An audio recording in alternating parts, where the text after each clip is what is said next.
Nos parece que esta reforma, señores legisladores, señoras legisladoras, esta reforma fue una reforma sumamente apresurada. Fue una reforma que no tuvo en cuenta los tiempos, no tuvo en cuenta los procesos legislativos al interior de las cámaras y, sobre todo, lo más importante, que no tuvo en cuenta el hecho de que, siendo la educación un tema tan o más importante que el energético, se le haya dedicado a este último, a la cuestión de la energía, una amplia discusión en el pasado.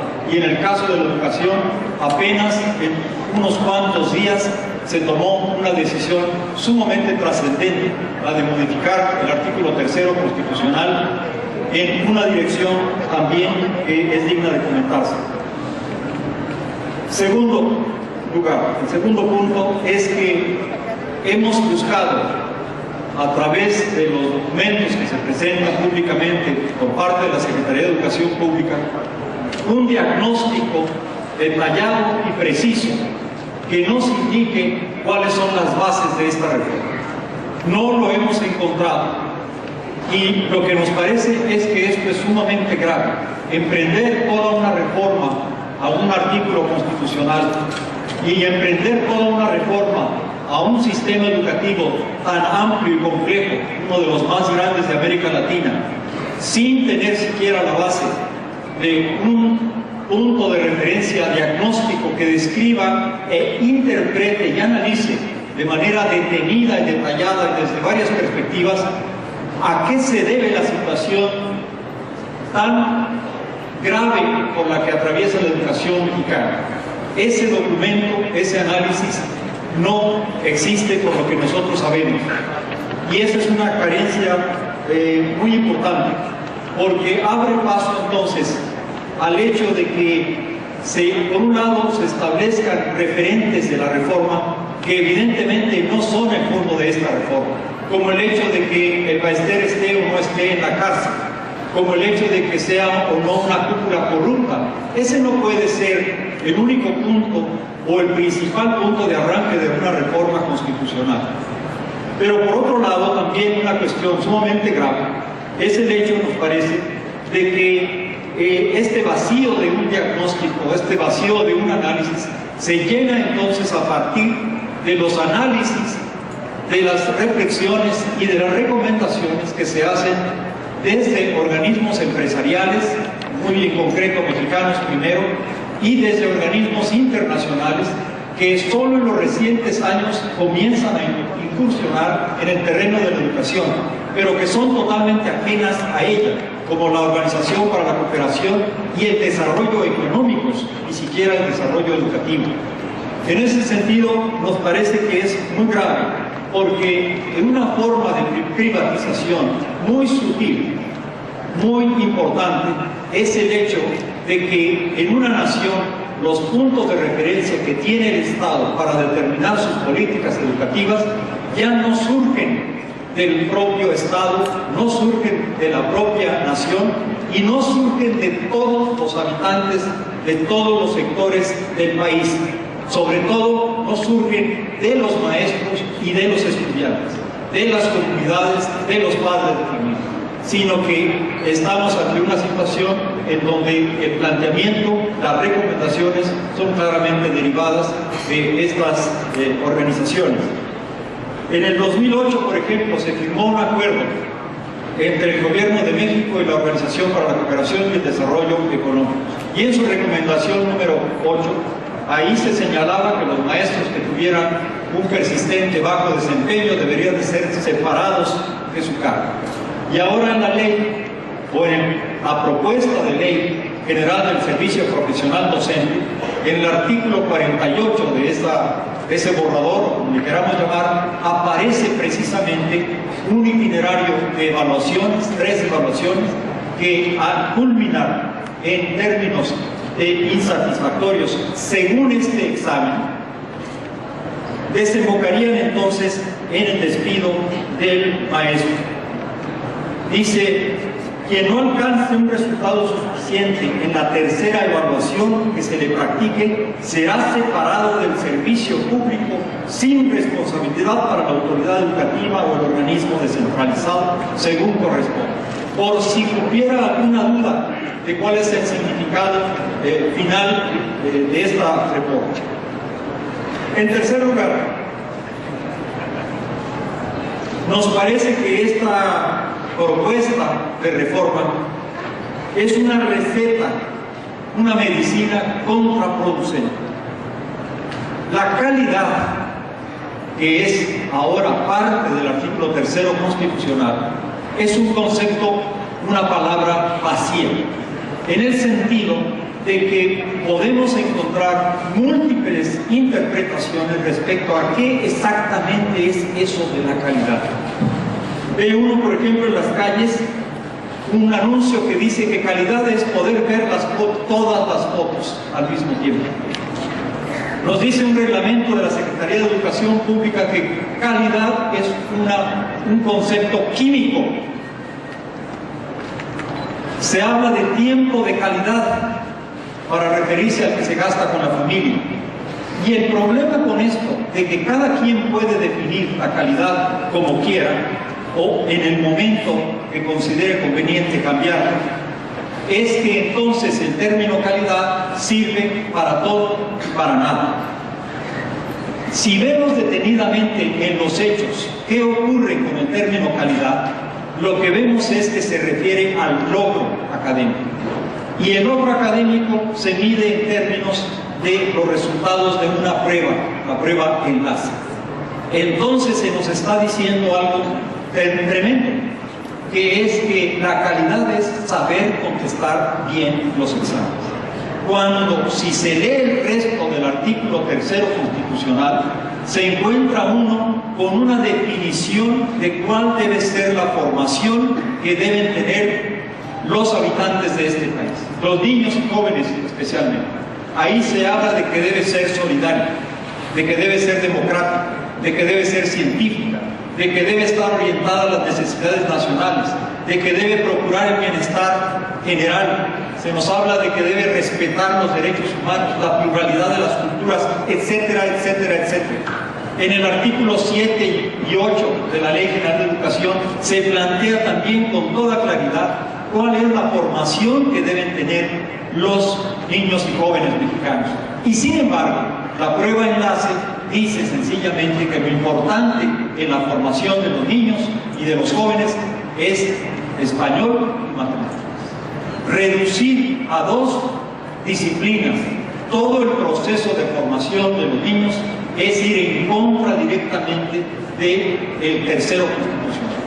Se ha dividido el artículo 3 constitucional en 2. Una visión de la calidad vacía que se llena con resultados de exámenes y otra visión de lo que debe ser la formación de los niños y jóvenes que es de amplios horizontes, que sirve para formar ciudadanos respetuosos, comprometidos con el bienestar de su nación. Los resultados de la prueba enlace no garantizan esa formación y sí garantizan que la preocupación de las escuelas y de los maestros se encamine a salir bien en esa prueba. Se convierten entonces las escuelas en centros de capacitación para responder a estas pruebas. En caso de un refrigerador, sí podemos hablar de calidad. Nos interesa que dure, que gaste poca energía, que conserve el frío. 3 o 4 indicadores muy claros, objetivos de lo que es calidad.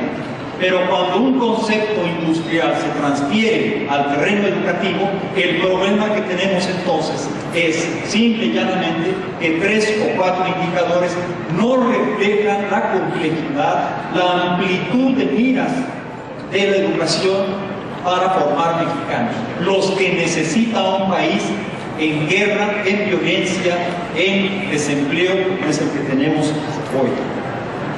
En cuarto lugar, un problema de fondo es que se trata de una reforma que recupera simplemente el pasado. Aquí está el programa para la modernización educativa de 1989. Y en este programa se insiste en dos cosas: calidad y evaluación. Y a partir de 1989-1992 se estableció precisamente la evaluación de los jóvenes a través del Ceneval y la evaluación de los maestros a través de carrera magisterial. Un cuarto de siglo después, 110 millones de niños y jóvenes evaluados y de profesores y académicos evaluados. Lo que podemos decir es que esa medicina no funcionó, que la evaluación no sirvió para mejorar, por la sencilla razón de que toda madre de familia conoce que el hecho de medirle la temperatura al niño 10, 15, 20 veces nunca lo va a mejorar, nunca lo va a sanar. Y eso es lo que hemos hecho en estos 25 años. Ahora se dice, sí, vamos a tener iniciativas, pero eso se dijo hace un cuarto de siglo. Ahora se dice, sí, vamos a respetar las diferencias de las regiones, de los pueblos originarios, de las vocaciones de las entidades federativas. Pero eso se dijo hace un cuarto de siglo, porque la evaluación es una fuerza tan poderosa que si se suelta en el campo educativo, ya no respeta. Es decir, el número se convierte en el fetiche más importante. ¿Qué calificación sacaste en el enlace? ¿Qué nivel tienes en la prueba magisterial? Los maestros se ven forzados a preocuparse porque salgan bien los niños en el enlace, no porque se formen bien, sino que salgan bien en la prueba. Se ven obligados a preocuparse por llenar los requisitos de carrera magisterial, no por formar a los niños con calidad. Hemos distorsionado, los hemos puesto a trabajar, a nosotros los académicos, a los trabajadores, es decir, en general a los trabajadores de la educación, nos han puesto a trabajar, a cumplir requisitos y no nos dejan hacer lo que nos interesa y es nuestro quehacer, que es formar a los niños y jóvenes.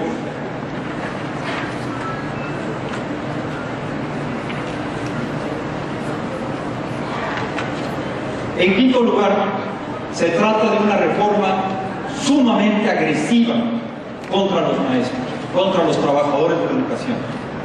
Se les convierte en trabajadores de excepción, porque lo que no se hace con los demás servidores públicos, ahora se está proponiendo se haga con ellos. Es decir, que tengan evaluaciones constantes, que se les asigne un tutor, que tengan su vida dependiente de la voluntad total y absoluta de la autoridad educativa, como por ejemplo en el artículo 68 de la propuesta de Ley General del Servicio Público Docente, se dice que cuando la autoridad educativa considere que existen causas justificadas, y no se dice cuáles pueden ser estas, no se señalan para nada, que ameriten la imposición de sanciones, lo harán del conocimiento del probable infractor para que dentro de un plazo de 10 días hábiles manifieste lo que a su derecho convenga. Es decir, que lo que se está planteando es que en cualquier momento la autoridad puede señalar a un maestro y decirle que abrimos un proceso de sanción. Eso es suficiente para, junto con las evaluaciones y junto con este sistema de tutorías y de la amenaza del despido, para crear dentro de la educación un clima de temor, porque el maestro ahora ya no va a estar preocupado de nuevo por la formación de los niños y jóvenes, sino por que no lo sancionen y no lo despidan. Cualquier empresario conocedor sabe muy bien que una fuerza de trabajo atemorizada es lo peor que puede haber para la productividad. Incluso desde esa perspectiva se reconoce que esta visión es totalmente atrasada, decimonónica, y sin embargo aquí se plantea exactamente eso. En lugar de plantear las motivaciones para un compromiso de los maestros por mejorar la educación. Es una evaluación injusta además, porque no reconoce las diferencias regionales, no reconoce a los maestros que son bilingües, por ejemplo, y que no tienen la misma formación que tiene un maestro de una ciudad, de la Ciudad de México, de Guadalajara, de Morelia. Es injusta también porque son preguntas sumamente superficiales. Para los niños, por ejemplo, hemos encontrado en la prueba enlace preguntas cuyas respuestas están en latín. Y dice uno, ¿qué tiene que ver esto con un país pluricultural?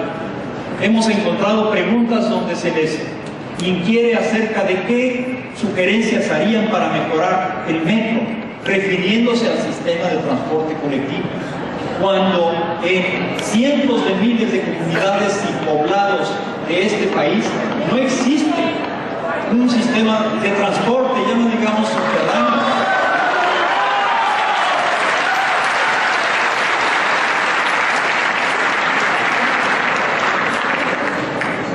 Nos parece que este tipo de evaluación es profundamente injusta. Y esto es una mera anécdota, porque el examen, tanto para los maestros como para los estudiantes, está permeado de una visión única, una cultura única, urbana, centralizada, uniforme, que se quiere imponer al resto del país. Y ese es un error terrible. El hecho de que se esté creando un Instituto Nacional para la Evaluación confirma el temor de que vamos a tener simplemente una medida sola para la nación a partir de un solo centro dirigido por 4 o 5 personas que van a determinar qué es lo que se evalúa o no en el país. Y esto nos regresa a los tiempos del centralismo y del verticalismo más acentrados en nuestra historia.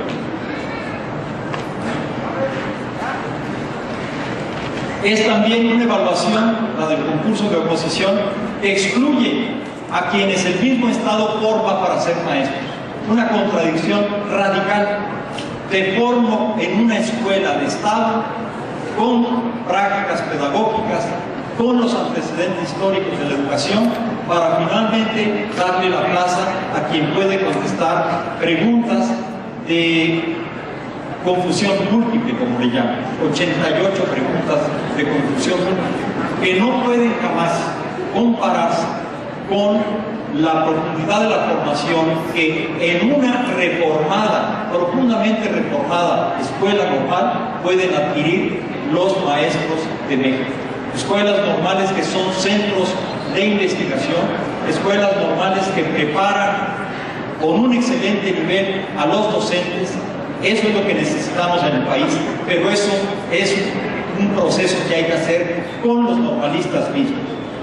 En sexto lugar, es una reforma y, como ya señalaba, es ciega a las profundas diferencias regionales, 62 culturas, vocaciones económicas, políticas, sociales muy distintas en todas las entidades federativas.